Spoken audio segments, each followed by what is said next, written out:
ಇದು ನೋಡಿ, ನಾವಿವತ್ತು ಎರಡು ಜೇನು ಕುಟುಂಬನ ಜಾಯಿನ್ ಮಾಡೋದು ಹೇಗೆ ಅಂತ ನೋಡೋಣ. ಹೇಗಿದೆ ಅಂದರೆ, ಆ್ಯಕ್ಚುಲಿ ಇದನ್ನು ಇವತ್ತು ನಾನು ಡಿವೈಡ್ ಮಾಡಿರೋದು. ಇದರಲ್ಲಿ ರಾಣಿ ಇಲ್ಲ, ಆದರೆ ಅದೇ ಸಂದರ್ಭದಲ್ಲಿ ಇನ್ನೊಂದು ನನ್ನ ಖಾಲಿ ಬಾಕ್ಸ್ ಏನಿತ್ತು ಅದರಲ್ಲಿ ಒಂದು ಚಿಕ್ಕ ಜೇನು ಕುಟುಂಬ ಬಂದು ಕೂತ್ಕೊಂಡಿದೆ. ಅದೇ ಬಂದು ಕೂತ್ಕೊಂಡಿದೆ, ಆದರೆ ತುಂಬ ಚಿಕ್ಕದಿದೆ. ಹಾಗಾಗಿ ನಾನೇನು ವಿಚಾರ ಮಾಡಿದೆ ಅಂದರೆ, ಇವೆರಡನ್ನು ಜಾಯಿನ್ ಮಾಡಿ ಒಂದು ಒಳ್ಳೆ ಕುಟುಂಬನ ರೆಡಿ ಮಾಡ್ಬೋದು ಅಂಥೇಳಿ. ಅದನ್ನು ಯಾವ ಥರ ಮಾಡ್ತೀವಿ ಅಂತ ನೋಡೋಣ. ಇದು ರಾತ್ರಿ ಟೈಮೇ ಮಾಡಬೇಕಾಗಿರೋದು ಕೆಲಸ. ಇದು ನೋಡಿ, ಇದರಲ್ಲಿ ರಾಣಿ ಇಲ್ಲ ಇವಾಗ. ಆ್ಯಕ್ಚುಲಿ ಇದು ಡಿವೈಡ್ ಆಗಿರೋ ಕುಟುಂಬ. ಇದಕ್ಕೇನು ಮಾಡ್ತೀವಿ ಅಂದರೆ, ಈ ಥರ ಒಂದು ಯಾವುದೇ ನ್ಯೂಸ್ ಪೇಪರನ್ನು ತಗೊಂಡು ಅದಕ್ಕೆ ಎರಡು ಸೈಡಿಂದ ಒಂದು ಸ್ವಲ್ಪ ಜೇನುತುಪ್ಪ ಅಥವಾ ಸಕ್ಕರೆ ಪಾಕ ಯಾವುದಿದೆಯೋ ಅದನ್ನು ಈ ಥರ ಹಾಕ್ಕೊಳ್ಳೋದು. ಅಂದರೆ ಜೇನುತುಪ್ಪ ತಿನ್ನಲಿಕ್ಕೆ ಅಂತ ಅವು ಅದ್ರ ಬಗ್ಗೆ ಜಾಸ್ತಿ ಗಮನ ಕೊಡುತ್ತವೆ ಅಂತ ಹೇಳಿ.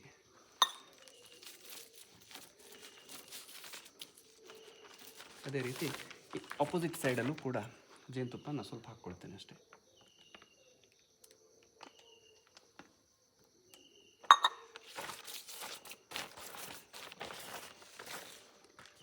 ಈ ರೀತಿ ಹಚ್ಕೊಂಡು ಅದನ್ನು ಇವಾಗ ಇದೇನು ರಾಣಿ ಇಲ್ಲದೆ ಇರೋ ಕುಟುಂಬ ಇದು, ಅದ್ರ ಮೇಲೆ ಈ ಥರ ಪೇಪರನ್ನು ಇಡ್ತೇನೆ. ಈಗೇನಾಗಿದೆ, ಇಲ್ಲೆಲ್ಲ ಜೇನುತುಪ್ಪ ಇದೆ. ಇದರೊಟ್ಟಿಗೆ ನಾವು ಇನ್ನೊಂದು ಕೆಲಸನೂ ಕೂಡ ಮಾಡ್ಬೋದು.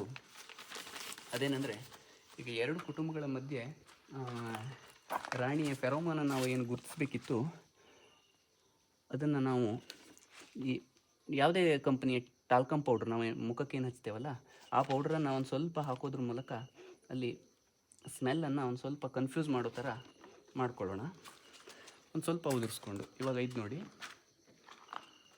ಇದು ನನ್ನೊಂದು ಖಾಲಿ ಪೆಟ್ಟಿಗೆ ಅಲ್ಲೆಲ್ಲೋ ಪಕ್ಕದಲ್ಲಿ ಇಟ್ಟಿದ್ರಲ್ಲಿ ಒಂದು ಚಿಕ್ಕದಾದ ಜೇನು ಕಾಲೋನಿ ಬಂದು ಕೂತಿದೆ. ಕಾಣಿಸ್ತಾ ಇದೆಯಾ? ಈ ಥರ ತುಂಬ ಚಿಕ್ಕದಿದೆ ಆ್ಯಕ್ಚುಲಿ. ಅವು ಫ್ರೇಮಿಗೂ ಕೂಡ ರಟ್ಟನ್ನು ಕಟ್ಟಿಲ್ಲ. ಅವು ಏನು ಮಾಡಿದೆ, ಟಾಪಿಗೆ ಈ ರೀತಿ ಚಿಕ್ಕದಾಗಿ ಕಟ್ಟಿದೆ. ಈಗ ಇದನ್ನು, ಈ ಟಾಪನ್ನೇ ನಾನು ಈ ಪೇಪರ್ ಮೇಲ್ಗಡೆ ಇಡ್ತಾ ಇದ್ದೇನೆ.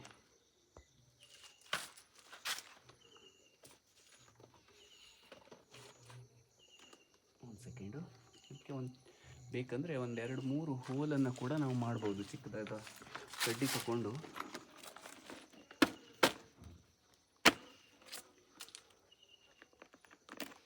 ಈ ರೀತಿ ಒಂದು 4-5 ಹೋಲನ್ನು ಮಾಡ್ಕೊಳ್ಳೋಣ. ಓಕೆ, ಮೇಲಿಂದ ಕೆಳಗೆ, ಕೆಳಗಿಂದ ಮೇಲೆ ಪಾಸ್ ಆಗಲಿಕ್ಕೆ ಈಸಿ ಆಗಲಿ ಅಂಥೇಳಿ. ಈಗೇನಾಗತ್ತೆ ಅಂದರೆ, ಜೇನುತುಪ್ಪದ ಆಸೆಗೆ ಆ ಕೆಳಗಡೆ ಇರತಕ್ಕಂಥ ಹುಳುಗಳು ಇದನ್ನು ಜೇನುತುಪ್ಪನ ಹೀರ್ತಾ ಈ ಪೇಪರನ್ನು ಕಟ್ ಮಾಡಿ ತೆಗೆಯುತ್ತವೆ. ಈ ಮೇಲ್ಗಡೆ ರಾಣಿ ಏನಿದೆ, ಇಲ್ಲಿನ ಹುಳುಗಳು ಕೂಡ ಜೇನುತುಪ್ಪದ ಆಸೆಗೆ ಆ ಪೇಪರನ್ನು ಕಟ್ ಮಾಡಿ ತೆಗೆಯುತ್ತೆ. ಅಷ್ಟೊತ್ತಲ್ಲಿ ಈ ರಾಣಿ ಆ ಕುಟುಂಬವನ್ನು ತನ್ನ ನಿಯಂತ್ರಣಕ್ಕೆ ತಗೊಳ್ಳುತ್ತೆ. ಹಾಗಾಗಿ ಯಾವುದೇ ಯುದ್ಧ ಇಲ್ಲದೆ ಅವು ಜಾಯಿನ್ ಆಗತ್ವೆ. ತುಂಬ ಸಿಂಪಲ್ ಇದೆ.